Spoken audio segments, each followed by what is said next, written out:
अस्सलाम वालेकुम दोस्तों। आज हम बात करने वाले हैं दुनिया के सबसे पवित्र शहरों में से एक मक्का के इतिहास के बारे में। ये वही शहर है जहां पवित्र काबा स्थित है, जिसे इस्लाम में सबसे पवित्र स्थान माना जाता है। हर साल दुनिया भर से लाखों मुसलमान यहां हज और उम्रा करने के लिए आते हैं। मक्का केवल एक शहर नहीं है, बल्कि ये इस्लाम की आस्था, इतिहास और संस्कृति का केंद्र है। मक्का का इतिहास हजारों साल पुराना माना जाता है और इसकी शुरुआत जुड़ी है हजरत इब्राहीम, उनकी पत्नी हजरत हाजरा और उनके बेटे हजरत इस्माइल की कहानी से। समय के साथ ये शहर एक महत्वपूर्ण व्यापारिक केंद्र भी बन गया और बाद में यहीं से इस्लाम का संदेश पूरी दुनिया में फैलना शुरू हुआ, जब हजरत मोहम्मद ने लोगों को एक अल्लाह की इबादत का संदेश दिया। आज की इस वीडियो में हम जानेंगे कि मक्का शहर की शुरुआत कैसे हुई, काबा का निर्माण कब हुआ और कैसे ये शहर दुनिया भर के मुसलमानों के लिए सबसे पवित्र स्थान बन गया। मक्का वो शहर है जहां पवित्र काबा स्थित है और हर साल दुनिया भर से लाखों मुसलमान यहां हज और उम्रा करने आते हैं। इस्लाम में काबा को सबसे पवित्र स्थान माना जाता है और दुनिया भर के मुसलमान नमाज पढ़ते समय इसी दिशा की ओर रुख करते हैं, जिसे किबला कहा जाता है। मक्का शहर सऊदी अरब में स्थित है और ये इस्लाम के सबसे महत्वपूर्ण धार्मिक केंद्रों में से एक है। यहीं पर इस्लाम के अंतिम पैगंबर हजरत मोहम्मद का जन्म हुआ था। इसलिए मक्का का महत्व केवल धार्मिक ही नहीं, बल्कि ऐतिहासिक रूप से भी बहुत बड़ा है। हर साल इस्लामी कैलेंडर के जिलहिज्जा महीने में दुनिया भर के मुसलमान हज करने के लिए मक्का आते हैं, जो इस्लाम के 5 स्तंभों में से एक माना जाता है। हज के दौरान मुसलमान काबा का तवाफ करते हैं, सफ़ा और मरवा के बीच सई करते हैं और अल्लाह की इबादत में अपना समय बिताते हैं। यही वजह है कि मक्का को मुसलमानों की आस्था और आध्यात्मिकता का सबसे बड़ा केंद्र माना जाता है। लेकिन क्या आपने कभी सोचा है कि मक्का शहर की शुरुआत कैसे हुई? आज जो शहर दुनिया भर के मुसलमानों के लिए सबसे पवित्र माना जाता है, वो कभी एक सुनसान और बंजर रेगिस्तान हुआ करता था, जहां न पानी था और न ही कोई आबादी। इतिहास के अनुसार इस शहर की शुरुआत एक बेहद महत्वपूर्ण घटना से जुड़ी है, जब हजरत इब्राहीम अल्लाह के हुक्म से अपनी पत्नी हजरत हाजरा और छोटे बेटे हजरत इस्माइल को इस वीरान घाटी में छोड़कर चले गए थे। उस समय वहां जीवन का कोई साधन नहीं था, लेकिन अल्लाह की रहमत से यहां जमजम का कुआं प्रकट हुआ। इसी पानी की वजह से धीरे धीरे लोग वहां बसने लगे और समय के साथ ये स्थान एक छोटे से बस्ती से बढ़कर एक महत्वपूर्ण शहर बन गया। यही वो जगह है जहां बाद में काबा का निर्माण हुआ और मक्का पूरी दुनिया के मुसलमानों के लिए आस्था का केंद्र बन गया। आज की इस वीडियो में हम जानेंगे मक्का शहर का पूरा इतिहास। हम ये समझने की कोशिश करेंगे कि कैसे एक समय ये जगह एक सुनसान और बंजर घाटी हुआ करती थी और फिर धीरे धीरे ये दुनिया के सबसे पवित्र शहरों में से एक बन गई। इस वीडियो में हम जानेंगे कि हजरत इब्राहीम और उनके बेटे हजरत इस्माइल ने किस तरह काबा का निर्माण किया, मक्का में अलग अलग कबीलों का आगमन कैसे हुआ और समय के साथ ये शहर व्यापार और संस्कृति का एक महत्वपूर्ण केंद्र कैसे बन गया। इसके साथ ही हम ये भी जानेंगे कि इसी शहर में हजरत मोहम्मद का जन्म कैसे हुआ और किस तरह यहाँ से इस्लाम का संदेश पूरी दुनिया में फैलना शुरू हुआ। इसलिए अगर आप मक्का के इतिहास को शुरू से लेकर आज तक समझना चाहते हैं तो इस वीडियो को अंत तक जरूर देखें। इतिहास के अनुसार मक्का की शुरुआत हजारों साल पहले हुई थी। माना जाता है कि बहुत प्राचीन समय में ये इलाका एक सुनसान और बंजर घाटी था, जहां न कोई बस्ती थी और न ही पानी का कोई स्रोत। लेकिन समय के साथ यहाँ एक ऐसी घटना हुई जिसने इस जगह को इतिहास में बेहद महत्वपूर्ण बना दिया। इस शहर की कहानी जुड़ी है हजरत इब्राहीम, उनकी पत्नी हजरत हाजरा और उनके बेटे हजरत इस्माइल से। जब अल्लाह के हुक्म से हजरत इब्राहीम ने अपनी पत्नी और बेटे को इस वीरान घाटी में छोड़ा, तब वहां जीवन की कोई सुविधा नहीं थी। लेकिन क्या आपने कभी सोचा है कि मक्का शहर की शुरुआत कैसे हुई? आज जो शहर दुनिया भर के मुसलमानों के लिए सबसे पवित्र माना जाता है, वो कभी एक सुनसान और बंजर रेगिस्तान हुआ करता था, जहां ना पानी था और ना ही कोई आबादी। इतिहास के अनुसार इस शहर की शुरुआत एक बेहद महत्वपूर्ण घटना से जुड़ी है, जब हजरत इब्राहीम अल्लाह के हुक्म से अपनी पत्नी हजरत हाजरा और छोटे बेटे हजरत इस्माइल को इस वीरान घाटी में छोड़कर चले गए थे। उस समय वहां जीवन का कोई साधन नहीं था, लेकिन अल्लाह की रहमत से यहां जमजम का कुआं प्रकट हुआ। इसी पानी की वजह से धीरे धीरे लोग वहां बसने लगे और समय के साथ ये स्थान एक छोटी सी बस्ती से बढ़कर एक महत्वपूर्ण शहर बन गया। यही वो जगह है जहां बाद में काबा का निर्माण हुआ और मक्का पूरी दुनिया के मुसलमानों के लिए आस्था का केंद्र बन गया। आज की इस वीडियो में हम जानेंगे मक्का शहर का पूरा इतिहास। हम ये समझने की कोशिश करेंगे कि कैसे एक समय ये जगह एक सुनसान और बंजर घाटी हुआ करती थी और फिर धीरे धीरे ये दुनिया के सबसे पवित्र शहरों में से एक बन गई। इस वीडियो में हम जानेंगे कि हजरत इब्राहिम और उनके बेटे हजरत इस्माइल ने किस तरह काबा का निर्माण किया, मक्का में अलग अलग कबीलों का आगमन कैसे हुआ और समय के साथ ये शहर व्यापार और संस्कृति का एक महत्वपूर्ण केंद्र कैसे बन गया। इसके साथ ही हम ये भी जानेंगे कि इसी शहर में हजरत मोहम्मद का जन्म कैसे हुआ और किस तरह यहाँ से इस्लाम का संदेश पूरी दुनिया में फैलना शुरू हुआ। इसलिए अगर आप मक्का के इतिहास को शुरू से लेकर आज तक समझना चाहते हैं तो इस वीडियो को अंत तक जरूर देखें। इतिहास के अनुसार मक्का की शुरुआत हजारों साल पहले हुई थी। माना जाता है कि बहुत प्राचीन समय में ये इलाका एक सुनसान और बंजर घाटी था, जहां ना कोई बस्ती थी और ना ही पानी का कोई स्रोत। लेकिन समय के साथ यहां एक ऐसी घटना हुई जिसने इस जगह को इतिहास में बेहद महत्वपूर्ण बना दिया। इस शहर की कहानी जुड़ी है हजरत इब्राहिम, उनकी पत्नी हजरत हाजरा और उनके बेटे हजरत इस्माइल से। जब अल्लाह के हुक्म से हजरत इब्राहिम ने अपनी पत्नी और बेटे को इस वीरान घाटी में छोड़ा, तब वहां जीवन की कोई सुविधा नहीं थी। लेकिन अल्लाह की रहमत से यहां जमजम का कुआं प्रकट हुआ, जिससे इस स्थान पर जीवन की शुरुआत हुई। धीरे धीरे आसपास के लोग यहां बसने लगे और ये जगह एक छोटी बस्ती में बदल गई। समय के साथ ये बस्ती बढ़ती गई और आगे चलकर यही स्थान दुनिया के सबसे पवित्र शहरों में से एक बन गया। इस शहर की कहानी जुड़ी है हजरत इब्राहिम, उनकी पत्नी हजरत हाजरा और उनके बेटे हजरत इस्माइल से। इस्लामी परंपरा के अनुसार अल्लाह के हुक्म से हजरत इब्राहिम अपनी पत्नी हाजरा और छोटे बेटे इस्माइल को एक सुनसान और बंजर घाटी में छोड़कर चले गए थे, जो आगे चलकर मक्का के नाम से प्रसिद्ध हुई। उस समय वहां ना कोई बस्ती थी और ना ही पानी का कोई स्रोत। जब हाजरा अपने बच्चे के लिए पानी की तलाश में इधर उधर भटक रही थीं, तब उन्होंने दो पहाड़ियों सफ़ा और मरवा के बीच कई बार दौड़ लगाई। उसी समय अल्लाह की रहमत से वहां जमजम का कुआं प्रकट हुआ। यही वो चमत्कारिक घटना थी जिसने इस सुनसान जगह को जीवन दिया और धीरे धीरे लोग यहां बसने लगे। बाद में यही स्थान एक महत्वपूर्ण बस्ती और आगे चलकर मक्का शहर बन गया, जो आज पूरी दुनिया के मुसलमानों के लिए सबसे पवित्र स्थान माना जाता है। कहा जाता है कि अल्लाह के हुक्म से हजरत इब्राहिम ने अपनी पत्नी हजरत हाजरा और छोटे बेटे हजरत इस्माइल को एक सुनसान और बंजर रेगिस्तान में छोड़ दिया था।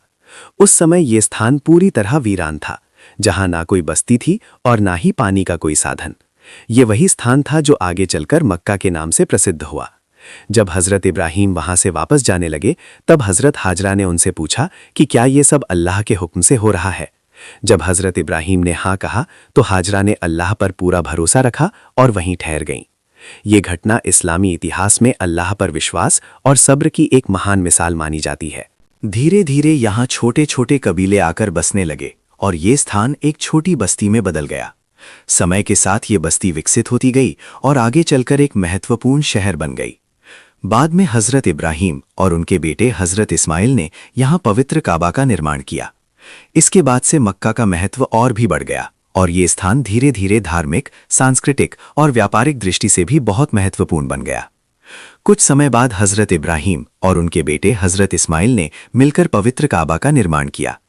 इस्लामी परंपरा के अनुसार ये निर्माण अल्लाह के आदेश से किया गया था, ताकि ये स्थान एक ईश्वर की इबादत का केंद्र बन सके। काबा को एक साधारण लेकिन बहुत ही पवित्र इमारत के रूप में बनाया गया, जो पूरी दुनिया के मुसलमानों के लिए इबादत का केंद्र बन गया।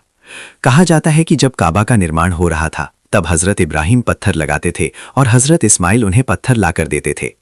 इस दौरान उन्होंने अल्लाह से दुआ भी की कि वो इस जगह को अमन और बरकत वाला स्थान बनाए और यहाँ आने वाले लोगों की इबादत को स्वीकार करे। काबा के निर्माण के बाद मक्का का महत्व और भी बढ़ गया। धीरे धीरे ये स्थान लोगों के लिए इबादत का केंद्र बन गया और दूर दूर से लोग यहाँ आने लगे। आज भी दुनिया भर के मुसलमान नमाज पढ़ते समय काबा की दिशा की ओर रुख करते हैं, जिसे किबला कहा जाता है। पवित्र काबा को मुसलमानों का सबसे पवित्र स्थान माना जाता है और दुनिया भर के मुसलमान नमाज पढ़ते समय इसी दिशा की ओर रुख करते हैं, जिसे किबला कहा जाता है। चाहे मुसलमान किसी भी देश या शहर में हो, नमाज के समय उनका रुख हमेशा मक्का में स्थित काबा की ओर होता है। ये पूरी दुनिया के मुसलमानों को एक दिशा और एकता में जोड़ने का प्रतीक माना जाता है। काबा केवल एक इमारत नहीं है, बल्कि ये इस्लाम की आस्था, एकता और इबादत का सबसे बड़ा केंद्र है। हर साल लाखों मुसलमान हज और उम्रा के लिए मक्का आते हैं और काबा के चारों ओर तवाफ करते हैं। ये परंपरा सदियों से चली आ रही है और आज भी पूरी श्रद्धा और सम्मान के साथ निभाई जाती है।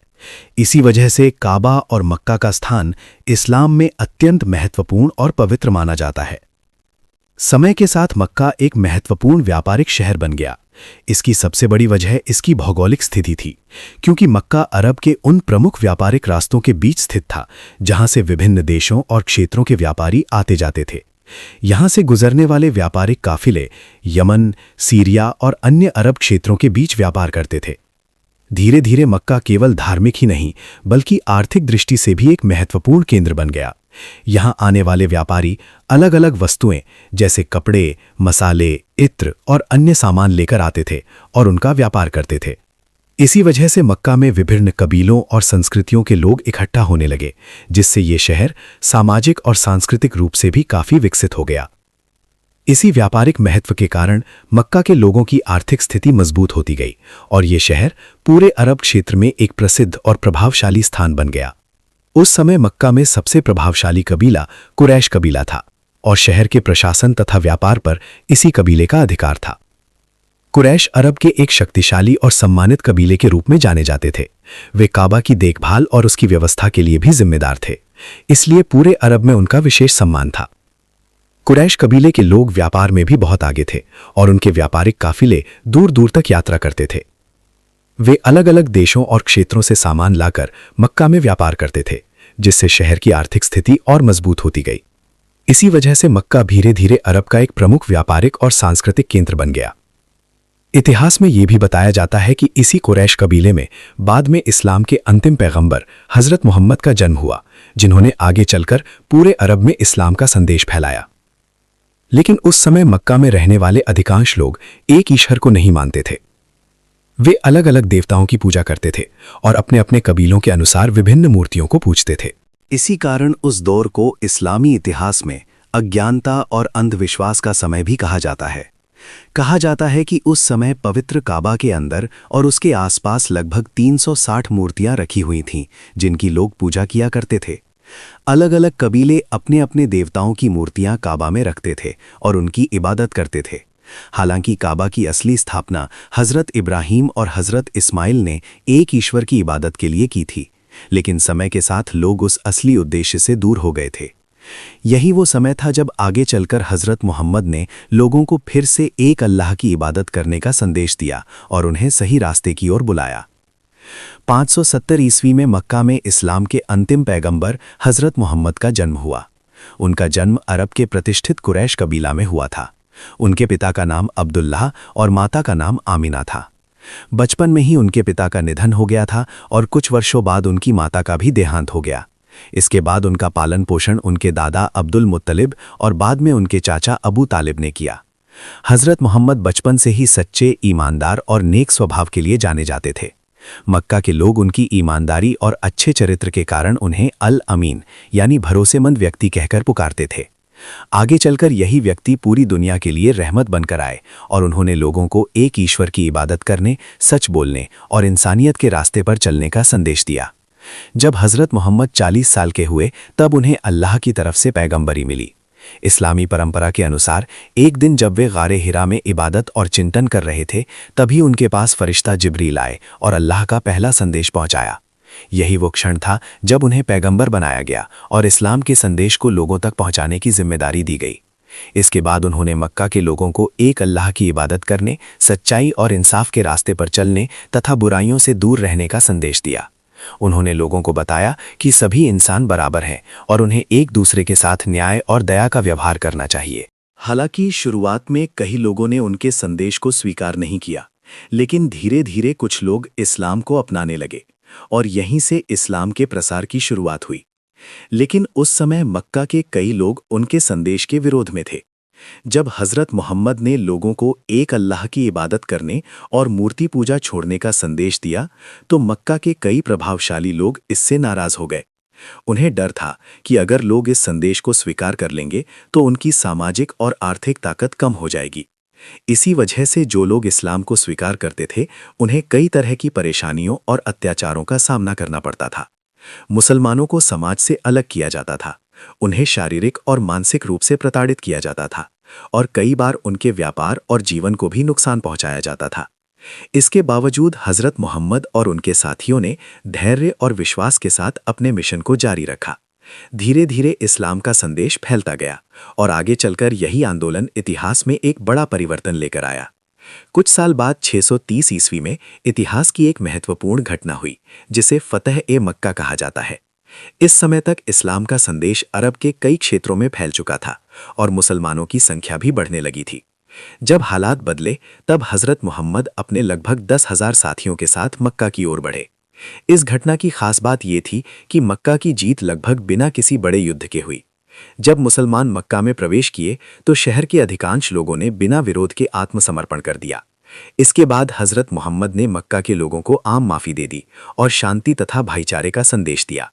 फतह-ए-मक्का के बाद पवित्र काबा से सभी मूर्तियों को हटा दिया गया और काबा को फिर से एक अल्लाह की इबादत के केंद्र के रूप में स्थापित किया गया।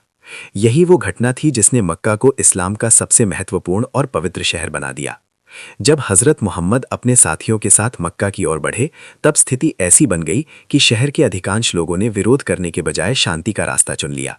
इसलिए फतह-ए-मक्का लगभग बिना किसी बड़े युद्ध के पूरी हो गई।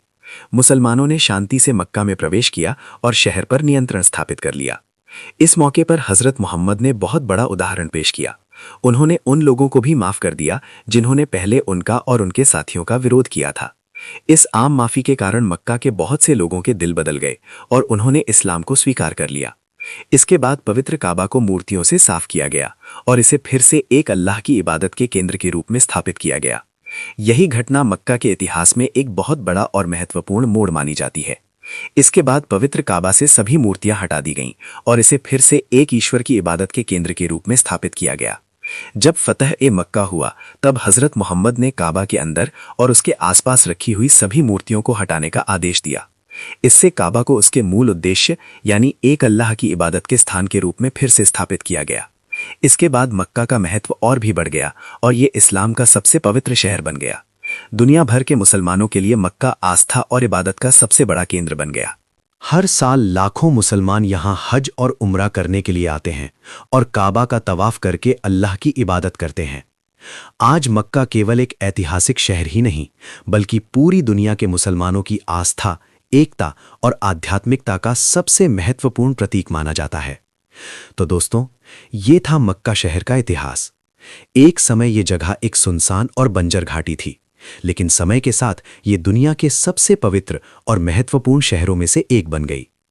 इस शहर का इतिहास हजरत इब्राहीम, हजरत हाजरा और हजरत इस्माइल की घटना से शुरू होकर आगे चलकर हजरत मोहम्मद के जीवन और इस्लाम के प्रसार तक पहुंचता है। आज मक्का पूरी दुनिया के मुसलमानों के लिए आस्था और आध्यात्मिकता का सबसे बड़ा केंद्र है। यहाँ स्थित पवित्र काबा की ओर रुख करके दुनिया भर के मुसलमान नमाज अदा करते हैं और हर साल लाखों लोग यहाँ हज और उम्रा करने के लिए आते हैं। यही कारण है कि मक्का केवल एक ऐतिहासिक शहर ही नहीं बल्कि मुसलमानों की एकता, आस्था और धार्मिक पहचान का सबसे महत्वपूर्ण प्रतीक भी है। आज मक्का दुनिया भर के मुसलमानों के लिए सबसे पवित्र स्थान माना जाता है। यहाँ स्थित पवित्र काबा इस्लाम की आस्था का केंद्र है और दुनिया के हर कोने में रहने वाले मुसलमान नमाज पढ़ते समय इसी दिशा की ओर रुख करते हैं। मक्का केवल एक शहर नहीं बल्कि मुसलमानों की धार्मिक भावना, एकता और आध्यात्मिकता का प्रतीक है। हर साल इस्लामी महीने जिलहिज्जा में लाखों मुसलमान यहाँ हज करने के लिए आते हैं, जो इस्लाम के 5 स्तंभों में से एक माना जाता है। हज के दौरान श्रद्धालु काबा का तवाफ करते हैं, सफ़ा और मरवा के बीच सई करते हैं और अल्लाह की इबादत में अपना समय बिताते हैं। ये यात्रा मुसलमानों के लिए आध्यात्मिक शुद्धि और अल्लाह के करीब होने का एक महत्वपूर्ण अवसर मानी जाती है। अगर आपको ये वीडियो पसंद आया हो तो वीडियो को लाइक, शेयर और हमारे चैनल को सब्सक्राइब जरूर करें। आपका एक छोटा सा समर्थन हमें ऐसे ही ज्ञानवर्धक और रोचक वीडियो बनाने के लिए प्रेरित करता है। हम कोशिश करते हैं कि इतिहास, खासकर इस्लामी इतिहास से जुड़ी महत्वपूर्ण जानकारियां आसान और सरल भाषा में आप तक पहुंचाएं, ताकि हर कोई उन्हें समझ सके और उनसे सीख सके। अगर आप मक्का, काबा, इस्लाम के इतिहास और महान व्यक्तित्वों जैसे हजरत मोहम्मद से जुड़ी और दिलचस्प कहानियां और जानकारी जानना चाहते हैं तो हमारे चैनल के साथ जुड़े रहें। साथ ही नीचे कमेंट करके जरूर बताइए कि अगली वीडियो आप किस विषय पर देखना चाहते हैं। शुक्रिया।